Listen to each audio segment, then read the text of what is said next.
भारत का रहने वाला हूँ, भारत की बात सुनाता हूँ। आँखों का हंसना भी क्या। आज हम बात करने जा रहे हैं एक ऐसे महान अभिनेता की जिसने सिर्फ 24 घंटे के अंदर एक ऐसी फिल्मी कहानी लिखी जिसने हिंदी सिनेमा को हमेशा के लिए बदल दिया। जिंदगी और कुछ भी नहीं तेरी में, दीवानों से ये मत पूछो। इस अभिनेता ने न केवल अभिनय के क्षेत्र में अपना नाम अमर किया बल्कि समाज सेवा, राष्ट्रभक्ति और मानवीय मूल्यों की मिसाल भी पेश की। जन्म पाकिस्तान की सरजमी पर हुआ, लेकिन हालात कुछ ऐसे बने कि उन्हें सब कुछ छोड़कर भारत की तरफ भागना पड़ा। मेरा चना खा गए गोरे गोरे मेरा, कोई जब तुम्हारा हृदय तोड़ दे। आखिर क्या थी वो दिल दहला देने वाली रात? कौन था वो दुश्मन जिससे जान बचाकर उन्हें सरहद पार करनी पड़ी? क्या आपने कभी सोचा है कि एक रिफ्यूजी कैंप में रहने वाला मासूम सा बच्चा कैसे आगे चलकर बॉलीवुड का सबसे बड़ा चेहरा बन गया? जिस बच्चे ने रिफ्यूजी कैंप में भूख, डर और दर्द के साए में अपनी आंखें खोली, वो कैसे बन गया करोड़ों दिलों की धड़कन? मैं ना भूलूंगा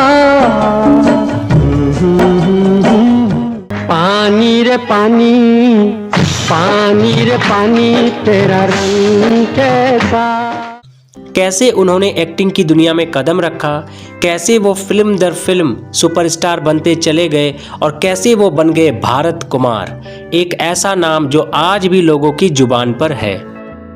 उस दर्दनाक पल ने उनकी जिंदगी की दिशा ही बदल दी। उन्होंने सिर्फ अपनी जिंदगी को बेहतर करने का सपना नहीं देखा बल्कि देश और समाज के लिए कुछ करने की ठान ली। गरीबों को इलाज दिलाने के लिए उन्होंने दिन रात एक कर दिए। सरकारी योजनाओं से लेकर निजी प्रयासों तक उन्होंने अपने हर कदम से यह साबित किया कि वह सिर्फ एक अभिनेता नहीं बल्कि एक सच्चे देशभक्त भी हैं। मेरे देश की धरती सोना उगले उगले हीरे मोती, मेरे देश की धरती। कैसे वक्त में, हाय हाय कैसे वक्त में। युवा अवस्था में जब वह कॉलेज में पढ़ाई कर रहे थे तो उन्हें एक लड़की से मोहब्बत हो गई, पर क्या वो मोहब्बत मंजिल तक पहुंची? क्या वो लड़की उनकी जिंदगी की हमसफर बन सकी, या फिर ये प्रेम कहानी भी अधूरी रह गई जैसी फिल्मी कहानियों में अक्सर होता है? अब के बरस तुझे धरती की रानी कर दे। Twinkle twinkle little star, how I wonder what you are। दोस्तों, ऐसा क्या हुआ था जब इस दिग्गज अभिनेता ने उस समय की तत्कालीन प्रधानमंत्री इंदिरा गांधी को कोर्ट में घसीटा और सरकार के खिलाफ केस भी जीता? क्या आप जानते हैं उस फिल्मी विवाद के बारे में जब शाहरुख खान ने मजाक मजाक में कुछ ऐसा कर दिया कि बॉलीवुड के इस दिग्गज अभिनेता का सम्मान दांव पर लग गया?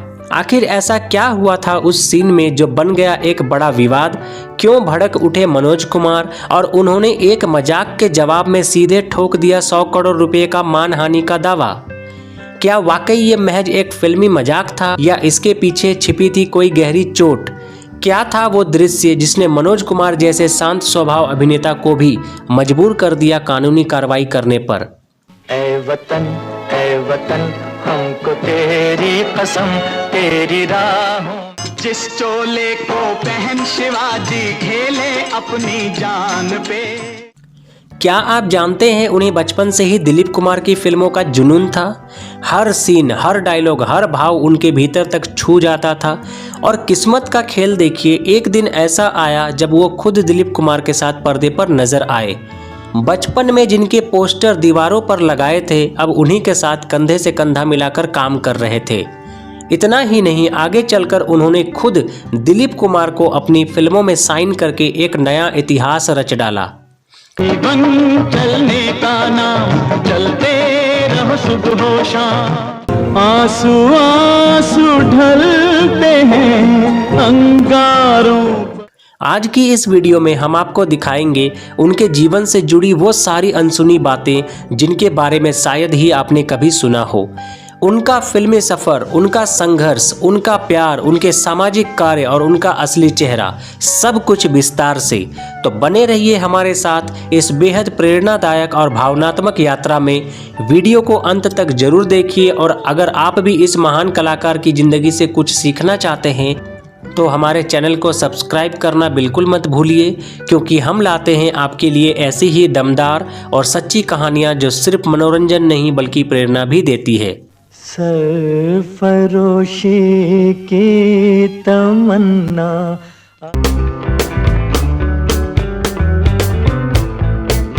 भारत पाकिस्तान के बंटवारे ने जहां एक नया देश जन्म लिया, वहीं लाखों जिंदगियों को बर्बादी और दर्द की खाई में धकेल दिया। उन्हीं में से एक परिवार था मनोज कुमार का। विभाजन के समय उनके पिता एबटाबाद, जो अब पाकिस्तान में है, की एक स्टील फैक्ट्री में एक सम्मानित पद पर कार्यरत थे, लेकिन उनके लिए उनका धर्म और देश सर्वोपरि था। वो पाकिस्तान में नहीं रहना चाहते थे क्योंकि उनका दिल केवल भारत के लिए धड़कता था। उन्होंने अपने बच्चों के भविष्य को देखते हुए भारत आने का निर्णय लिया।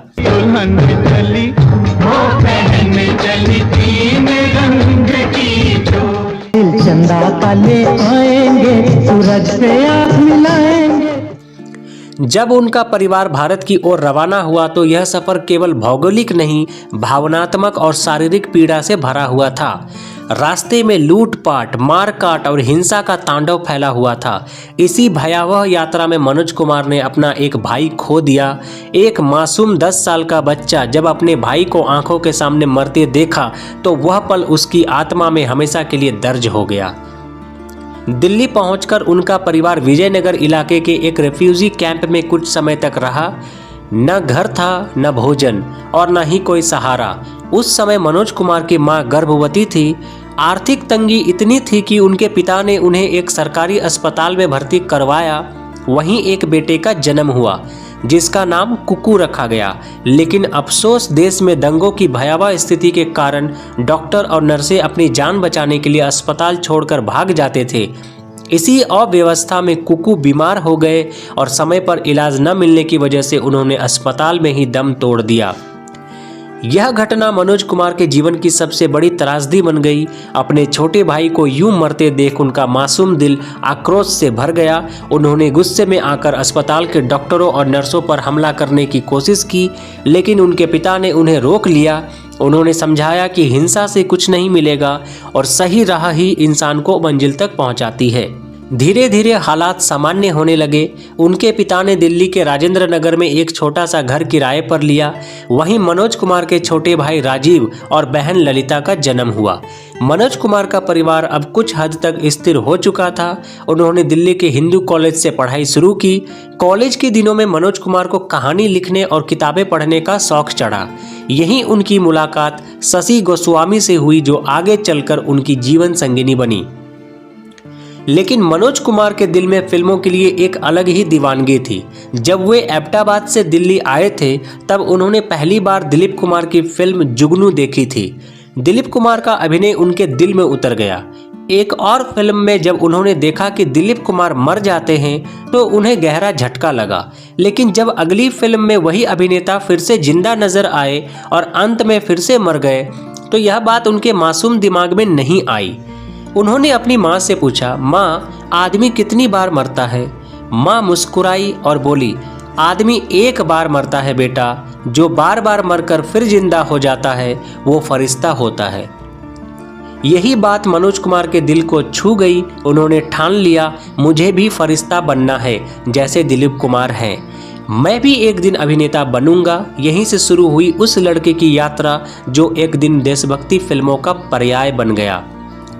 उनका असली नाम हरि कृष्ण गोस्वामी था। जब उन्होंने देखा कि दिलीप कुमार ने अपना नाम फिल्मों के लिए बदला तो उन्होंने भी सोच लिया कि वे भी अपना नाम बदलेंगे।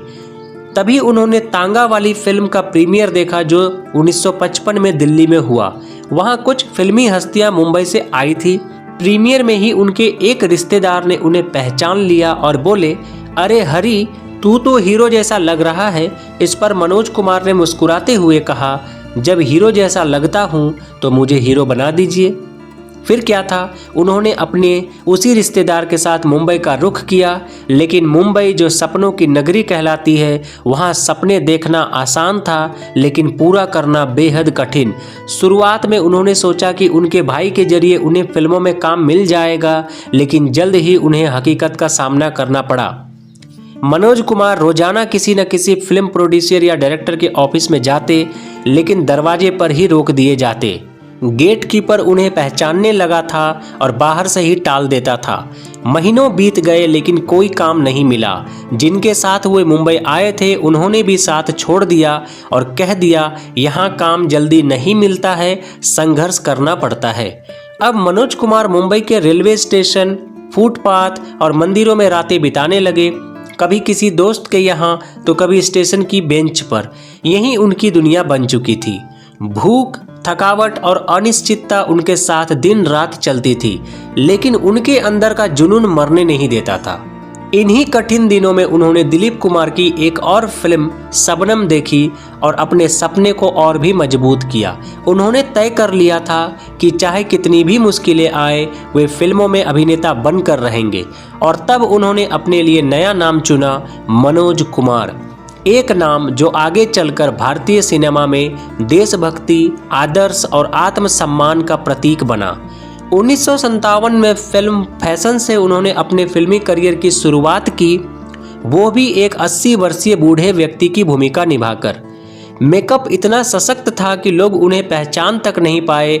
इसके बाद 1958 की सहारा और 1959 की एक चांद जैसी फिल्मों में उन्होंने छोटे छोटे रोल्स किए, पर अभी तक कोई पहचान नहीं बना सके।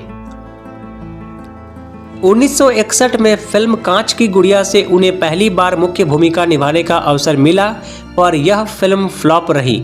लेकिन मनोज कुमार का हौसला नहीं टूटा। उन्हें एक हिट की तलाश थी और यह तलाश 1962 में हरियाली और रास्ते से पूरी हुई, जो उनके करियर की पहली हिट फिल्म बनी। इसके बाद भी कई उतार चढ़ाव आए। 1964 की वो कौन थी, 1965 की शहीद और हिमालय की गोद में जैसी फिल्मों ने उन्हें दर्शकों के दिलों में स्थापित कर दिया। गुमनाम, सावन की घटा, दो बदन, पत्थर के सनम जैसी फिल्में भी सफल रहीं, लेकिन असली पहचान अभी बाकी थी। 1967 में आई उपकार उनके जीवन की पहली ब्लॉकबस्टर फिल्म बनी। इस फिल्म में उनके किरदार का नाम था भारत। फिल्म की अपार सफलता के बाद लोग उन्हें भारत कुमार कहकर पुकारने लगे। यह उपाधि उनके देशभक्ति से भरपूर किरदारों का सम्मान थी। इसके बाद नीलकमल, साजन, यादगार और पूरब और पश्चिम जैसी सफल फिल्में आई। खास बात यह रही कि 1974 से 1976 के बीच उन्होंने लगातार 3 ब्लॉकबस्टर फिल्में दी, रोटी कपड़ा और मकान, सन्यासी और 10 नंबरी। लेकिन अगर आज की युवा पीढ़ी उन्हें किसी एक फिल्म के लिए जानती है तो वो है 1981 में आई फिल्म क्रांति, एक ब्लॉकबस्टर जिसने इतिहास रच दिया। दिवंगत अभिनेता मनोज कुमार अपने मजबूत विचारों और बेबाक स्वभाव के लिए जाने जाते थे। उनके करियर की सबसे चर्चित और साहसिक घटनाओं में से एक वह समय था जब उन्होंने सीधे प्रधानमंत्री इंदिरा गांधी को अदालत में चुनौती दी थी। यह बात 1975 की है, जब देश में आपातकाल लागू किया गया था। उस समय की सरकार ने मनोज कुमार की फिल्मों पर प्रतिबंध लगा दिया था। इस फैसले के पीछे एक खास वजह थी। मनोज कुमार ने खुद बताया था कि आपातकाल के दौरान उन्हें मशहूर लेखिका अमृता प्रीतम द्वारा एक सरकारी वृत्त चित्र निर्देशित करने का प्रस्ताव मिला था, लेकिन उन्होंने यह प्रस्ताव ठुकरा दिया। उनका मानना था कि वे अपनी रचनात्मक स्वतंत्रता से कोई समझौता नहीं करेंगे। उनके इस इनकार के बाद सरकार ने उनके खिलाफ सख्त रवैया अपनाया और उनकी फिल्म शोर पर आपातकाल का हवाला देते हुए प्रतिबंध लगा दिया। यह देखकर मनोज कुमार ने फैसला किया कि वह चुप नहीं बैठेंगे। उन्होंने सीधे प्रधानमंत्री इंदिरा गांधी के नेतृत्व वाले सूचना एवं प्रसारण मंत्रालय के खिलाफ अदालत में मुकदमा दायर किया। यह एक ऐतिहासिक कदम था, एक अभिनेता का उस दौर की सबसे शक्तिशाली नेता को खुली चुनौती देना। इस कानूनी लड़ाई के बाद आखिरकार न्याय मिला। मनोज कुमार ने यह मुकदमा जीत लिया और उनकी फिल्म शोर को उसी वर्ष रिलीज की अनुमति मिल गई। फिल्म को न केवल दर्शकों ने पसंद किया, बल्कि समीक्षकों से भी उसे सराहना मिली। इस घटना को याद करते हुए मनोज कुमार ने एक बार कहा था, धीरे धीरे मेरी सभी फिल्मों को दूरदर्शन से हटा दिया गया, लेकिन मैंने हार नहीं मानी। मैं सरकार के खिलाफ अदालत गया और अंत में सच्चाई की जीत हुई। उनकी यह लड़ाई केवल एक फिल्म के लिए नहीं थी, बल्कि अभिव्यक्ति की स्वतंत्रता के लिए थी। एक कलाकार की आवाज को दबाने की कोशिश के खिलाफ डटकर खड़े होने की मिसाल थी। मनोज कुमार उन कलाकारों में से एक थे जो जब भी उन्हें कोई बात गलत लगती थी तो खुलकर उसके खिलाफ आवाज उठाने से कभी पीछे नहीं हटते थे।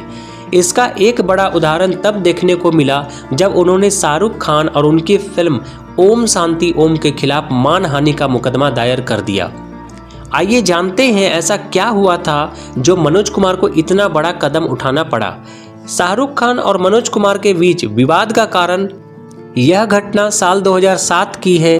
उस वक्त फराह खान के निर्देशन में बनी और शाहरुख खान अभिनीत फिल्म ओम शांति ओम सिनेमाघरों में रिलीज हुई थी। फिल्म ने बॉक्स ऑफिस पर ब्लॉकबस्टर सफलता हासिल की। फिल्म में एक गाना था जिसमें कई पुराने दिग्गज सितारे और उनके प्रसिद्ध सिग्नेचर मूव्स को दिखाया गया था। इसी गाने में अभिनेता मनोज कुमार से जुड़ा एक सीन भी था जिसमें शाहरुख खान ने मनोज कुमार की वह मशहूर अदा दोहराई थी जिसमें वे हथेली से अपना चेहरा ढकते हैं। लेकिन मनोज कुमार को यह दृश्य बेहद आपत्तिजनक लगा। उन्होंने इसे अपना अपमान मानते हुए शाहरुख खान, फिल्म के निर्माता और इरोज इंटरनेशनल के खिलाफ मानहानि का केस दर्ज करवा दिया। मनोज कुमार ने साफ तौर पर कहा कि उन्हें इस तरह से प्रस्तुत किया जाना असम्मानजनक लगा और उन्होंने निर्माताओं के खिलाफ आपराधिक और नागरिक मामला दर्ज करने की घोषणा की, जिसमें 100 करोड़ रुपए का हर्जाना मांगा गया था। इस मुद्दे ने मीडिया में खूब हलचल मचाई और विवाद गहराता चला गया था। इस विवाद के बाद मेकर्स ने मनोज कुमार से वादा किया था कि विवादित सीन को फिल्म के भविष्य के वर्जन से हटा दिया जाएगा और खुद शाहरुख खान उनसे माफी मांगेंगे, लेकिन यह वादे सिर्फ कागजों तक सीमित रह गए। हैरानी की बात तो तब हुई जब ओम शांति ओम को जापान में बिना उस सीन को हटाए ही रिलीज कर दिया गया। इस पर प्रतिक्रिया देते हुए मनोज कुमार ने कहा था, मैंने उन्हें 2 बार माफ किया था लेकिन इस बार नहीं। उन्होंने मेरा अपमान किया है। उन्हें अदालत की अवमानना का भी सामना करना पड़ा क्योंकि 2008 में अदालत ने यह आदेश दिया था कि वह सीन हमेशा के लिए फिल्म के सभी प्रिंट्स और ब्रॉडकास्ट से हटा दिया जाए। बाद में मनोज कुमार ने अपना मुकदमा वापस ले लिया। इस फैसले के पीछे कई कारण थे। उनके वकील रिजवान सिद्दीकी ने बताया था कि शाहरुख खान ने मनोज कुमार से वादा किया था कि वह विवादित सीन को हटवाएंगे और सार्वजनिक रूप से माफी भी मांगेंगे, लेकिन उन्होंने इस वादे को निभाया नहीं। इसके अलावा वह सीन नई इंटरनेशनल रिलीज में भी फिर से दिखाया गया, जिससे साफ हो गया कि इस पूरे मामले में शाहरुख खान और फराह खान पर कोई प्रभाव नहीं डाला। इसीलिए मनोज कुमार ने यह मानते हुए मुकदमा वापस ले लिया कि यह लड़ाई केवल अब कानूनी नहीं रही बल्कि आत्मसम्मान और नैतिकता से जुड़ी हो चुकी थी, और जिन्होंने सीख लेनी थी वे शायद ले नहीं पाए। यह घटना साबित करती है कि मनोज कुमार सिर्फ पर्दे के ही नहीं, असल जिंदगी में भी एक निडर और आत्मसम्मान से भरे कलाकार थे। मनोज कुमार सिर्फ अभिनेता नहीं थे बल्कि एक कुशल निर्देशक, लेखक और निर्माता भी थे। उन्होंने यादगार से बतौर लेखक शुरुआत की और फिर पूरब और पश्चिम, रोटी कपड़ा और मकान तथा क्रांति जैसी फिल्में बनाई जिनमें लेखन, निर्देशन और निर्माण सब कुछ उनका था। रोटी कपड़ा और मकान में उनके साथ अमिताभ बच्चन भी नजर आए और फिल्म सुपरहिट साबित हुई। क्रांति तो एक मील का पत्थर बन गई जिसके संवाद भी खुद मनोज कुमार ने लिखे थे। आपको बता दें, दिल्ली के हिंदू कॉलेज में पढ़ाई के दौरान मनोज कुमार की मुलाकात शशि गोस्वामी से हुई। पढ़ाई के साथ साथ प्यार भी परवान चढ़ा और यही रिश्ता शादी में बदल गया। मनोज कुमार ने फिल्मों में आने से पहले अपनी प्रेमिका से अनुमति ली थी। यह दर्शाता है कि वह अपने रिश्तों को कितना महत्व देते थे। शशि से उन्हें 2 बेटे हुए, कुणाल और विशाल। उनके छोटे भाई राजीव गोस्वामी भी फिल्मों से जुड़े। 1983 में मनोज कुमार ने फिल्म पेंटर बाबू से अपने भाई राजीव को लॉन्च किया। साथ ही इस फिल्म से मीनाक्षी शेषाद्री ने भी अभिनय की दुनिया में कदम रखा। मीनाक्षी मात्र 17 वर्ष की थी और मिस इंडिया का खिताब जीत चुकी थी, लेकिन अभिनय का कोई अनुभव नहीं था। बावजूद इसके मनोज कुमार ने उन्हें मौका दिया। इसी वर्ष उनके बेटे कुणाल गोस्वामी ने भी घुंघरू फिल्म से अपने करियर की शुरुआत की। हालांकि कुणाल अपने पिता की तरह फिल्म इंडस्ट्री में बड़ा नाम नहीं बना सके। उनकी आखिरी फिल्म जय हिंद 1999 में आई थी, जिसे उनके पिता ने लिखा, निर्देशित और निर्मित किया था। मनोज कुमार को उनके उत्कृष्ट कार्यों के लिए कई पुरस्कार मिले। बेनाम के लिए उन्हें सर्वश्रेष्ठ अभिनेता का फिल्मफेयर अवार्ड मिला। उपकार के लिए उन्हें सर्वश्रेष्ठ कहानी और संवाद लेखक का सम्मान मिला। 2 बार सर्वश्रेष्ठ निर्देशक का फिल्मफेयर पुरस्कार भी मिला, जिनमें रोटी, कपड़ा और मकान प्रमुख हैं। भारत सरकार ने 1992 में उन्हें पद्मश्री से सम्मानित किया तथा 2016 में उन्हें भारतीय सिनेमा का सर्वोच्च सम्मान दादा साहब फाल्के पुरस्कार मिला। इसके अलावा 2008 में अचीवमेंट अवार्ड और 2012 में लाइफ टाइम अचीवमेंट अवार्ड से भी नवाजा गया। आपको बता दें, क्रांति फिल्म में कुल 7 गाने थे, जिनके संगीतकार थे लक्ष्मीकांत प्यारेलाल। इस फिल्म में दिलीप कुमार, शत्रुघ्न सिन्हा, शशि कपूर और हेमा मालिनी जैसे दिग्गज कलाकार नजर आए। फिल्म के गाने मोहम्मद रफ़ी, किशोर कुमार, मन्ना डे, लता मंगेशकर और शैलेंद्र सिंह ने गाए। फिल्म की लागत 3 करोड़ थी, लेकिन इसने वर्ल्ड वाइड 20 करोड़ से ज़्यादा की कमाई की थी। मनोज कुमार ने दिलीप कुमार जैसे महान अभिनेता को इस फिल्म में काम दिया, जिन्हें वह बचपन से अपना आदर्श मानते थे। क्या आप जानते हैं कि शशि कपूर का किरदार पहले विनोद खन्ना और शत्रुघ्न सिन्हा का किरदार पहले अमिताभ बच्चन को ऑफर किया गया था, लेकिन व्यस्तता के कारण वो नहीं कर पाए। लेकिन समय बदला, इंडस्ट्री में नए चेहरे आए, राजेश खन्ना, फिर अमिताभ बच्चन छा गए। ऐसे में मनोज कुमार धीरे धीरे पीछे होते चले गए। उम्र बढ़ी, स्वास्थ्य बिगड़ा और 4 अप्रैल 2025 को मुंबई के कोकिलाबेन अस्पताल में उन्होंने अंतिम सांस ली। लेकिन भारत कुमार आज भी हमारे दिलों में जिंदा है, अपने अभिनय, अपनी कहानियों और देशभक्ति से भरे किरदारों के जरिए। अगर आपको ये प्रस्तुति पसंद आई हो तो वीडियो को लाइक करें, चैनल को सब्सक्राइब करें और अपनी राय हमें कमेंट में ज़रूर बताएं। अगली बार मिलेंगे एक और बड़े कलाकार की अनसुनी कहानी के साथ। Thank you so much.